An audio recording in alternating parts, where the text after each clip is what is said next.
हाय दोस्तों, new video में आपका स्वागत है। हम लोग अभी पढ़ रहे हैं लुसेंट का प्राचीन इतिहास। और प्राचीन इतिहास में अभी हम लोग देख रहे हैं जैन धर्म। जैन धर्म का दूसरा पार्ट है। पहला पार्ट अपलोड कर दिया गया है। अगर आप नहीं देखे हैं तो जाकर देख लीजिए, क्योंकि पहला पार्ट देखेंगे तभी दूसरा पार्ट समझ में आएगा। और एक रिवीजन के पर्पज़ से बनाया गया वीडियो है। तो जीके जीएस की तैयारी आप फुल 100% करना चाहते हैं तो आपके लिए सबसे बेस्ट बुक है लुसेंट। लुसेंट सब्जेक्टिव पढ़िए, रिवीजन कीजिए और ऑब्जेक्टिव का सेट लगाइए। आप जितना भी रिवीजन करेंगे तो उतना ही आपको याद रहेगा। और वीडियो में देखने से ये फ़ायदा होता है कि आप यहाँ देख भी रहे हैं, सुन भी रहे हैं। तो देखने और सुनने से इंसान को ज़्यादा याद होता है। आप अकेले में जितना ही पढ़ लें आप भूल जाएंगे, लेकिन वीडियो में देखेंगे तो आपको याद रहेगा। तो इसीलिए आप वीडियो में अंत तक बने रहें। आज हम लोग देखने वाले हैं जैन धर्म का दूसरा पार्ट। आज हम लोग जैन धर्म खत्म करेंगे। हम लोग देख लिए थे पहला वीडियो में दिगंबर और श्वेतांबर का भिन्नता, दोनों में क्या क्या भिन्नता। आज हम लोग देखने वाले हैं जैन संगीतियाँ। जैन संगीतियाँ कितनी हुई थी, कब हुई थी और कहाँ हुई थी, तो चलिए देखते हैं। जैन संगीति दो हुई थी। प्रथम जैन संगीति हुई थी 300 ईसा पूर्व में, और ये हुआ था पाटलिपुत्र में। प्रथम जैन संगीति 300 ईसा पूर्व में, और ये पाटलिपुत्र हुआ था, जिसका अध्यक्ष थे अस्तुलभद्र। और द्वितीय जैन संगीति हुआ था 512 ईस्वी में। यहाँ ध्यान रखिएगा, 300 ईसा पूर्व है और ये 512 ईस्वी है। ये हुआ था बल्लभी, गुजरात में, और इसका अध्यक्ष थे क्षमा श्रवण। दूसरी के अध्यक्ष थे क्षमा श्रवण और पहला का स्थूलभद्र। आगे देखते हैं, आगे हम लोग देखेंगे। आगे दिया हुआ है जैन धर्म का त्रिरत्न है। जैन धर्म का त्रिरत्न कौन कौन है? तो सम्यक दर्शन, सम्यक ज्ञान, सम्यक आचरण, यानी कि सही विश्वास, सही ज्ञान और सही आचरण, ये जैन धर्म के त्रिरत्न हैं। एक बार फिर देखते हैं, सम्यक दर्शन, सम्यक ज्ञान, सम्यक आचरण। चलिए आगे देखते हैं। आगे दिया हुआ है त्रिरत्न के अनुशीलन में निम्न 5 महाव्रतों का पालन अनिवार्य है। कौन कौन है? तो अहिंसा, सत्यवचन, अस्तेय, अपरिग्रह एवं ब्रह्मचर्य। त्रिरत्न के अनुशीलन में ये 5 महाव्रतों का अनिवार्य करना ही होता है। अहिंसा, सत्यवचन, अस्तेय, अपरिग्रह एवं ब्रह्मचर्य। आगे देखते हैं। आगे दिया हुआ है जैन धर्म के 4 वरों। जैन धर्म के 4 वरों के सिद्धांत ने इसे लोकप्रिय बना दिया। जैन धर्म को लोकप्रिय कौन बनाया? तो 4 वरों का सिद्धांत। और 4 वर क्या थे? शिक्षा, अन्न, चिकित्सा और आवास। शिक्षा, अन्न, चिकित्सा और आवास जैन धर्म के 4 वरों थे, और यही इसको लोकप्रिय बना दिए। आगे दिया हुआ है जैन धर्म में ईश्वर की मान्यता नहीं थी। जैन धर्म में ईश्वर की मान्यता नहीं थी। चलिए इसके आगे देखते हैं। आगे दिया हुआ है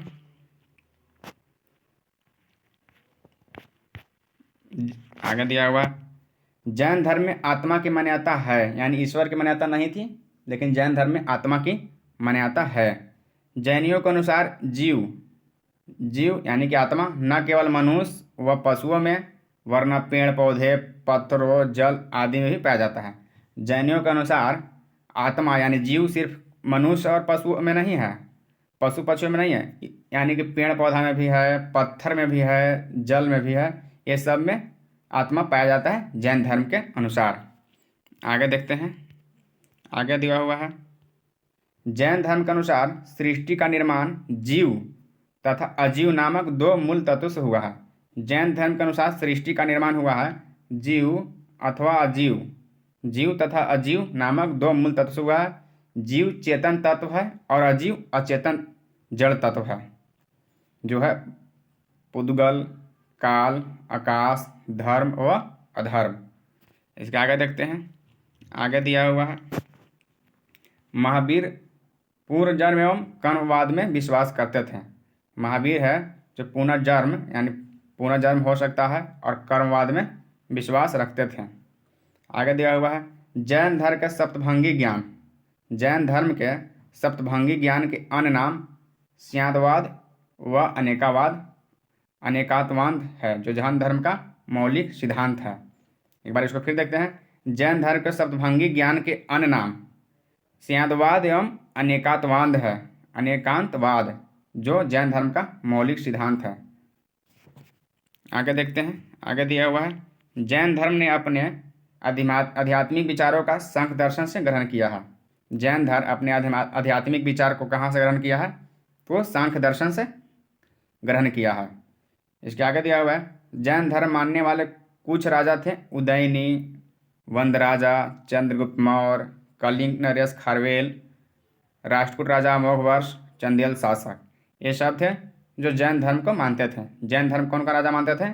तो उदयनी जैन धर्म मानते थे, वंदराजा, चंद्रगुप्त मौर्य, कलिंग नरेश खारवेल, राष्ट्रकूट राजा अमोघवर्ष और चंदेल शासक, ये सब थे जो जैन धर्म को मानते थे। आगे दिया हुआ है, मैसूर के गंग वंश के मंत्री चामुंड के प्रोत्साहन से कर्नाटक के श्रवणबेलगोला में 10वीं शताब्दी के मध्य भाग में विशाल बाहुबली की मूर्ति, यानी जिसको गोमतेश्वर की मूर्ति कहते हैं, का निर्माण किया गया। गोमतेश्वर की प्रतिमा कायोत्सर्ग मुद्रा में है और महावीर तपस्या की इस मुद्रा में अपनी चारों ओर वातावरण से अनभिज्ञ हैं। महावीर तपस्या की इस मुद्रा में वह अपनी चारों ओर वातावरण से अनभिज्ञ हैं एवं उनके आगे दिया हुआ कि उनके पैरों में सांप लपेटे हुए हैं तथा चींटियों ने मिट्टी के घरौंदे बना दिए हैं। यह मूर्ति 18 मीटर ऊंची है एवं एक ही चट्टान को काटकर बनाई गई है। मूर्ति कितना मीटर ऊंची है? तो 18 मीटर ऊंची है और मूर्ति को एक ही चट्टान से काटकर बना दी गई है। आगे दिया हुआ है, आगे हम लोग देखते हैं, खजुराहो में जैन मंदिरों का निर्माण चंदेल शासक द्वारा किया गया है। खजुराहो में जैन मंदिर का निर्माण कौन किए हैं? तो चंदेल शासकों द्वारा। हमेशा पूछ जाता है कि खजुराहो में जैन मंदिरों का निर्माण कौन किए हैं? तो चंदेल शासकों द्वारा किया गया है। उसके आगे है, आधुनिक तमिलनाडु के पुदुकोट्टई जिले में स्थित सीतनावासल इसी को बोलते हैं सीतनवासल